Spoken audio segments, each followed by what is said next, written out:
A tech billionaire walked into a kindergarten classroom on a Tuesday morning, and a 5-year-old girl, with his exact same gray-green eyes, looked up from her crayon drawing and said, "You look like the man in Mama's old pictures."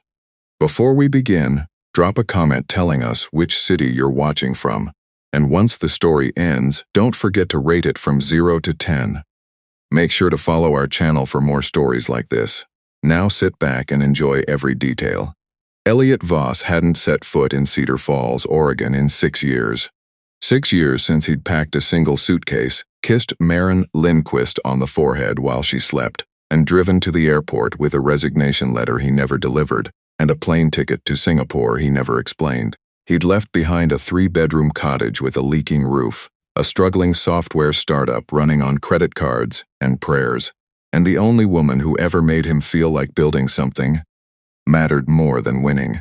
Now he stood in the hallway of Cedar Falls Elementary, 41 years old, net worth somewhere north of $4 billion, wearing a Tom Ford suit that cost more than his old house's mortgage payment, and he couldn't breathe, because through the window of Miss Adler's kindergarten classroom, a little girl with auburn hair and his dead mother's cheekbones was holding up a drawing of a house with 2 stick figures. Just 2. A tall one labeled Mama, and a small one labeled Me. Elliot's hand pressed flat against the glass. He hadn't come here for this. He'd come because Cedar Falls was being considered for a satellite campus of his company, Voss Dynamics, and the town council had invited him personally. He'd told himself it was business. He'd told himself 6 years was long enough that Maren had probably moved away, married someone steady and kind, built a life that had nothing to do with him. He'd told himself a lot of things. The classroom door opened. A young teacher with paint-stained fingers and a warm smile stepped out. "Can I help you?" Parents usually check in at the front office. "I'm not a parent," Elliot said, and the words tasted wrong the moment they left his mouth. "I'm sorry, I was just walking by, and Elliot?" The voice came from behind him, low, controlled, and carrying the weight of 6 unanswered years. He turned, and there she was, Maren, standing at the end of the hallway, holding a paper bag lunch she'd clearly forgotten to drop off earlier. Her auburn hair was shorter now, cut just above her shoulders. She wore a denim jacket over a white t-shirt, work boots that suggested she'd come straight from a job site. She'd always been beautiful in that unconstructed way, the kind of beauty that didn't need a frame. But now there was something harder in her face. Something earned. Maren. His voice cracked on the second syllable. She didn't move. Her knuckles went white around the paper bag. "What are you doing here?" "The town council invited me. For the tech campus project. I know about the project. I'm the lead architect." Her chin lifted slightly. "What are you doing here?" "In this hallway, outside this classroom." Before Elliot could answer, the door opened again, and a small body shot through it like a comet. "Mama, you brought my lunch. I told Miss Adler you'd remember." The girl grabbed the bag with both hands, then noticed Elliot. She studied him with the unnerving directness only children possess. "Hi. Are you somebody's dad?" Elliot's throat sealed shut. "Go eat your lunch, Ren," Maren said quickly. Too quickly. "I'll pick you up at 3. Ren. The girl's name was Ren. Elliot did the math in his head and felt the hallway tilt. 6 years. The girl looked about 5. Which meant, "Don't," Maren said quietly, reading his face. "Not here." She walked him to the parking lot in silence. The October air smelled like pine and wet earth, and somewhere nearby a crow was arguing with something in the trees. Elliot's rental, a black Escalade that looked absurd next to the Subarus and pickup trucks, sat alone at the far end of the lot. "Is she mine?" The question came out raw. Maren's jaw tightened. "You don't get to ask that. You left a note on the kitchen table, Elliot." "A note? I'm sorry, I have to go. Please don't look for me." That's what I woke up to. That's what I had to build a life on top of. "I know. You don't know. You don't know what it's like to call someone's phone 80 times and get a disconnected message. You don't know what it's like to find out you're pregnant alone in a bathroom at 2 a.m. and have nobody to tell. You don't know what it's like to explain to a 4-year-old why she doesn't have a daddy at the Father's Day breakfast when every other kid is sitting on someone's lap." Each sentence landed like a hammer blow. Elliot absorbed them because he deserved every one. "She's 5 years and 3 months old," Maren continued, her voice quieter now.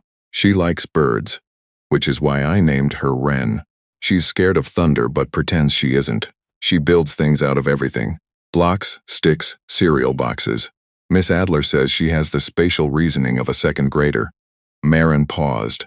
She has your eyes. Every single person in this town can see it, typed Marin. If I had known, what? You would have stayed? You would have chosen us over whatever was so important that you vanished without a conversation? Yes. I don't believe you. The simplicity of that sentence destroyed him more than anger ever could. Give me a chance to prove it, he said. Marin studied his face for a long time. The wind moved her hair across her forehead and she didn't brush it away. Prove what, exactly? That you can show up when it's convenient. That you can play dad for a week between board meetings and then disappear again when your real life calls. This is my real life.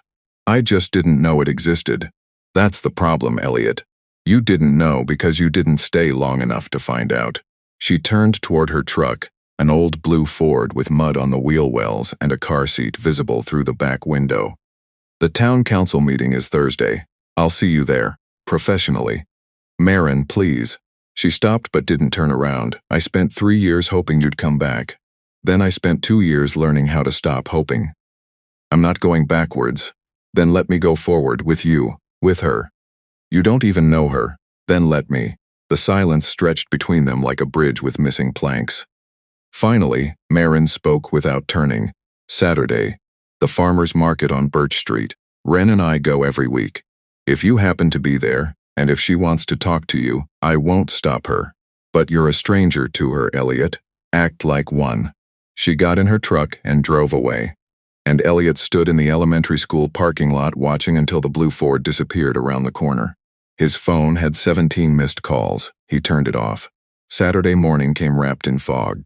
Elliot arrived at the Birch Street Farmers Market at 8, wearing jeans and a flannel shirt he'd bought at the Cedar Falls General Store, because every piece of clothing he'd packed screamed Silicon Valley money, and he didn't want to scare his own daughter. His daughter.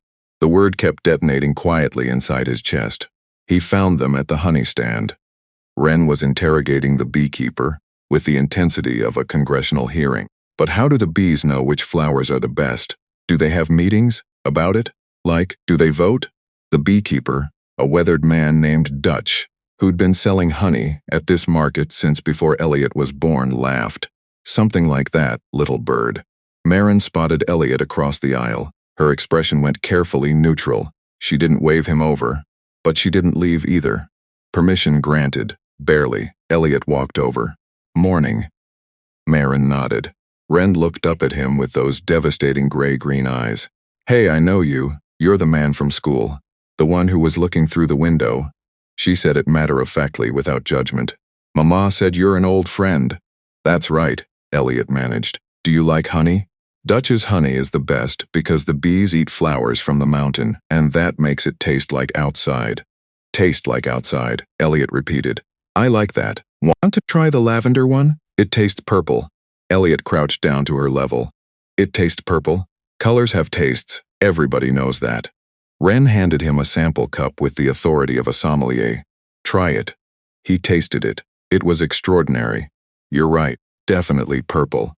Wren beamed. Mama. He gets it. Marin's mouth twitched, fighting something that might have been a smile. They walked the market together. Not as a family. As a woman, her daughter, and a stranger the daughter had decided was interesting. Wren chattered constantly, narrating the world with the confidence of someone who assumed everyone shared her fascination with it. She pointed out a dog wearing a bandana. She explained why the sourdough bread man was grumpy on foggy days. She stopped at every stand that had free samples and negotiated for seconds with alarming effectiveness. She gets that from you, Marin said quietly while Wren was distracted by a the negotiating, the charm offensive. She's incredible. I know. Marin, I don't. Not today. Today you're just some guy at a farmer's market who happens to like purple honey. Elliot's phone buzzed in his pocket. He ignored it. It buzzed again and again. He pulled it out just enough to see the screen. 14 messages from his COO, Petra Hallberg. The subject lines escalated from need your input to urgent, board issue to Elliot, where are you? You can check that, Marin said, watching his face. Elliot put the phone back in his pocket. Nothing important. Marin's eyebrows rose slightly, but she said nothing. What would you do if you discovered you'd missed the first 5 years of your child's life? Would you fight to earn your place? Or walk away before the damage got worse? Share your thoughts below. Your participation means everything to our channel. The town council meeting on Thursday had been a disaster, in the best possible way. Marin presented her architectural vision for the tech campus, sustainable design integrated into the existing landscape, buildings that complemented the town instead of dominating it. Elliot was supposed to present the corporate perspective. He spent most of his presentation time asking Marin questions about her plans, publicly deferring to her expertise, treating her like what she was, the best architect in the room. You didn't have to do that, she said afterward as the council members filed out. Do what? Make me look good in front of the whole town. I didn't make you look good. You are good. I just made sure everyone else saw what I saw. She looked at him for a long moment. That's a nice line. It's not a line. With you, Elliot, everything used to be a line. She left before he could respond, but at the door, she paused. Ren's school is doing a nature walk on Saturday. Parents are welcome to volunteer. If you wanted to come, you could sign up at the front office. As what? As a community volunteer. That's all. Saturday's nature walk changed everything and nothing simultaneously. Elliot showed up in hiking boots and a rain jacket, signed the volunteer form as Elliot Voss, community member, and spent 3 hours helping kindergartners identify leaves and avoid mud puddles with varying degrees of success. Ren attached herself to him immediately. You're tall, she announced. Can you see the eagle nest from up there? Miss Adler says there's one at the top of the big cedar, but I can't see it. Elliot lifted her onto his shoulders without thinking. The ease of it surprised him. The rightness of it terrified him. I see it, Ren squealed. There's a baby eagle. It's fluffy. Mama, look. Marin was watching from 10 feet away. Her expression was unreadable, but her eyes were bright. Can you be my looking up person for the rest of the walk? Ren asked. Since I can see everything from up here? If your mama says it's okay. Marin nodded. Something cracked in her composure for just a second, and behind it Elliot saw the woman he'd left. Still there. Still brilliant. Still hurt. They walked the trail with Ren on Elliot's shoulders, pointing out birds and clouds and a suspicious squirrel she was convinced was following them. And for 45 minutes, Elliot's phone didn't buzz once because he'd left it locked in his rental car. At the end of the trail, Bren scrambled down and ran to show Marin a pine cone she'd found. Elliot watched them together, mother and daughter, a complete universe of two. He was orbiting at the edge, close enough to feel the warmth, too far to call it home. Miss Adler approached him. You're good with her. She's been talking about you all week. The tall man who knows about purple honey. She's easy to be good with. Can I tell you something as her teacher? Elliot braced himself. Ren is one of the most resilient kids I've ever taught. Happy, confident, incredibly creative. But she does this thing where she collects adults. Any adult who shows her attention, she attaches to immediately. Substitute teachers, parent volunteers, the janitor. She memorizes their names, makes them drawings, asks when they're coming back. Why? Miss Adler's voice was gentle. Because in her world, the people who matter most are the ones who show up consistently. She's testing every adult she meets to see which ones stay. The words hit Elliot like ice water. If you're going to be in her life, Miss Adler continued, she needs to know you'll be there next Saturday and the Saturday after that. And the Saturday after that. Not because you feel guilty, because showing up is who you are. That night, Elliot sat in his hotel room with 2 phones on the bed. His personal phone with a text from Marin. Ren wants to know if you'll be at the market again. I told her I'd ask. And his work phone with 37 unread messages, including wants you there. Monday, 800M expansion deal, non-negotiable. He stared at the ceiling for a very long time, then he called Petra. Finally, she answered. Elliot, Frankfurt, is send Jonas. Silence. Jonas is the VP of European Operations. He's perfectly qualified. Send him. Elliot, this is an $800 million deal. They want the CEO. They want a decision maker. Jonas can make decisions.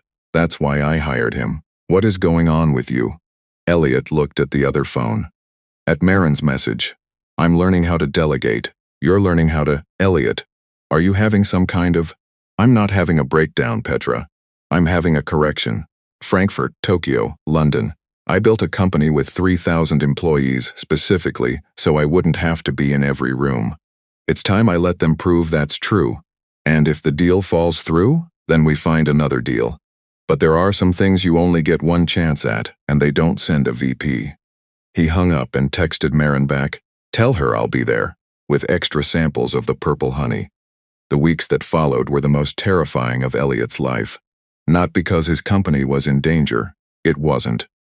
Jonas closed the Frankfurt deal with a 12% better margin than Elliot had projected. Petra, once she stopped questioning his sanity, turned out to be a more effective public face for the company than Elliot had ever been. Voss Dynamics didn't just survive his absence from the spotlight, it thrived. No, the terror came from smaller things. From Ren asking him to help build a birdhouse and watching his hands shake as he held the tiny nails. From sitting across from Marin, at her kitchen table, while Ren slept upstairs and hearing her say, "She asked me yesterday if you were her daddy. What did you tell her?" "What did you tell her?" "I told her the truth, that you're someone Mama knew a long time ago and that you came back because you wanted to be in our lives. Is that enough?" For now, she's 5. She understands more than we think, but she also accepts more than we expect. And what about you? What do you accept? Marin wrapped her hands around her coffee mug. "I accept that you're here. I accept that you've shown up every single time you said you would for the past month. I accept that something is different about you. But I've been here before, Elliot. Not with you, with hope. And hope is expensive when you're the one paying for it alone." A month turned into 2. Elliot rented a small house on the edge of town. He converted the spare bedroom into a home office and restructured his schedule so that mornings belonged to Ren, afternoons to work, evenings to whatever Marin would allow him to share. Some nights that meant dinner at her table. Some nights it meant sitting on her porch while she worked on blueprints and he answered emails, and neither of them talked, but neither of them felt alone. Ren started calling him Elliot. Then one evening while he was reading her a bedtime story about a lost whale who found its way home, she looked up and said, "Are you my dad?" The room went very still. Marin stood in the doorway. Elliot could feel her watching. "Do you want me to be?" he asked carefully. Ren considered this with the gravity of a Supreme Court justice. "Emma has a dad. He picks her up from school and knows how to make French toast. Can you make French toast?" "I can learn, okay. Then yes." It was the most important contract Elliot had ever signed, sealed with a 5-year-old's nod and no lawyers present. Later, after Ren was asleep, Marin sat next to Elliot on the porch steps, close enough that their shoulders almost touched. "She called you Dad at dinner last week," Marin said, "when you were in the other room. She told her stuffed owl, 'Dad's going to read to me tonight.'" Elliot's throat closed. "I'm not going to pretend this doesn't scare me," Marin continued. "Every time your phone rings, part of me still braces for you to walk out the door. I know, but you keep not walking out. And that's starting to mean something, Marin. I need to tell you something." Elliot's voice was steady, though his hands were not. "I've made a decision about the company. I'm appointing Petra as CEO, full, operational control.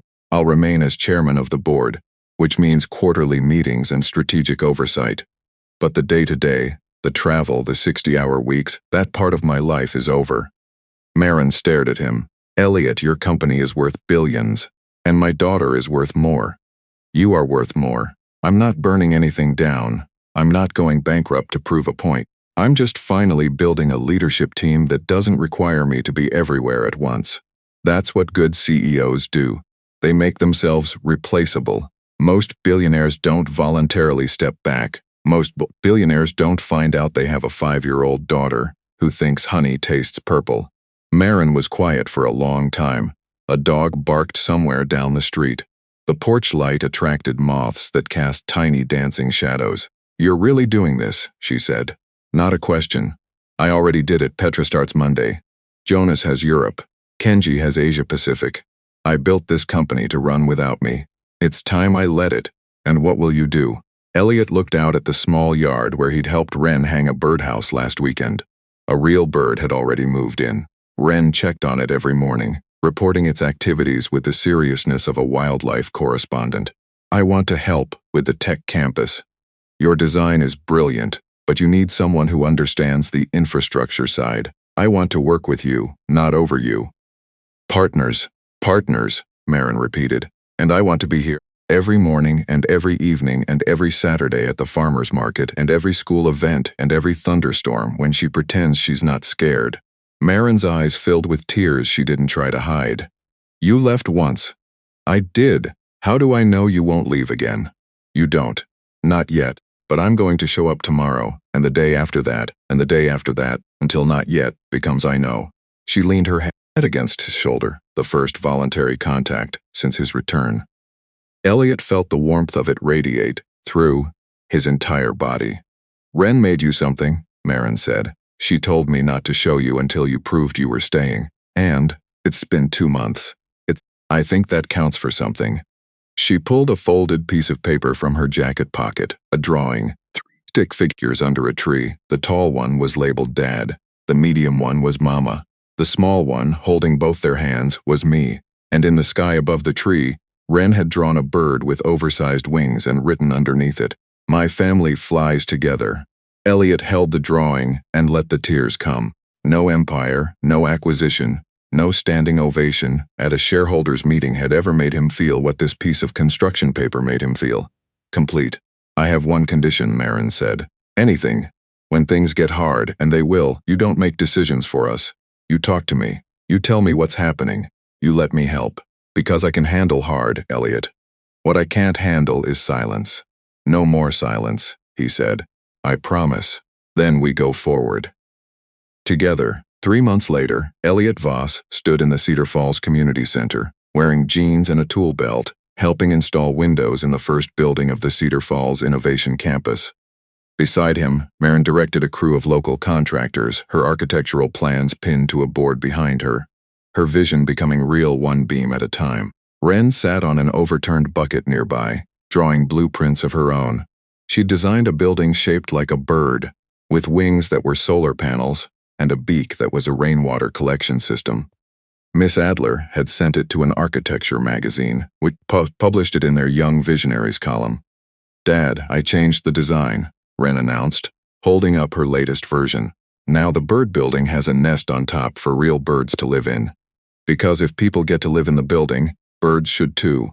That's fair, Elliot said, wiping sawdust from his hands to study the drawing properly.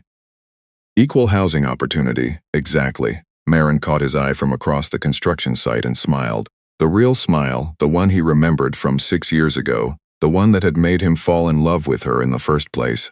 Only now it was deeper, earned through patience and proof and the slow, boring, essential work of showing up. Elliot's phone buzzed in his pocket. A message from Petra. Q3 numbers are exceptional. Board is thrilled. You were right about Jonas. Take your time out there. He showed the message to Marin during their lunch break, sitting on the tailgate of her truck, while Wren chased grasshoppers in the adjacent field. See? Marin said, sling chip from his bag. The company didn't collapse without you. Turns out, the world keeps spinning even when you stop trying to push it. Revolutionary concept. I'm a slow learner. Marin laughed.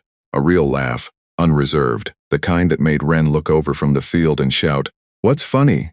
Tell me what's funny. Your dad just figured out something obvious. Marin called back. He does that a lot. Wren yelled and went back to her grasshoppers. That evening, after the work crew had gone home and the construction site was quiet, Elliot found Wren sitting on the front steps of their house, a notebook in her lap. What are you working on? A list of things I want to build when I'm big. Can I see? She handed him the notebook. In careful kindergarten handwriting, she'd written, A house for Mama that spins so she can see the ocean from every room A school where the walls are fish tanks A treehouse that goes to space A hospital for birds with broken wings and at the bottom, in different colored crayon, added. Later, a really big table so our whole family can eat together, even when it gets bigger. Elliot read the last one twice. Wren, what do you mean when it gets bigger?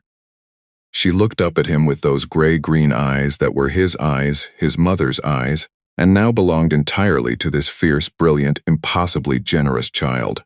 Well, Mama said maybe someday there might be a baby, and then the baby would need a chair, and maybe the baby's friends would come over, and maybe Grandma Astrid would visit more. So we'd need a really big table. Elliot's heart was doing something it had never done in a boardroom, expanding. That sounds like a pretty good plan. I know I'm good at plans. Marin appeared in the doorway behind them, a mug of tea in her hands and an expression on her face that said she'd heard every word. "What are you two scheming about?" she asked. "Tables," Ren said seriously. "Big ones." Marin sat down beside Elliot on the steps, close enough that he could feel her warmth.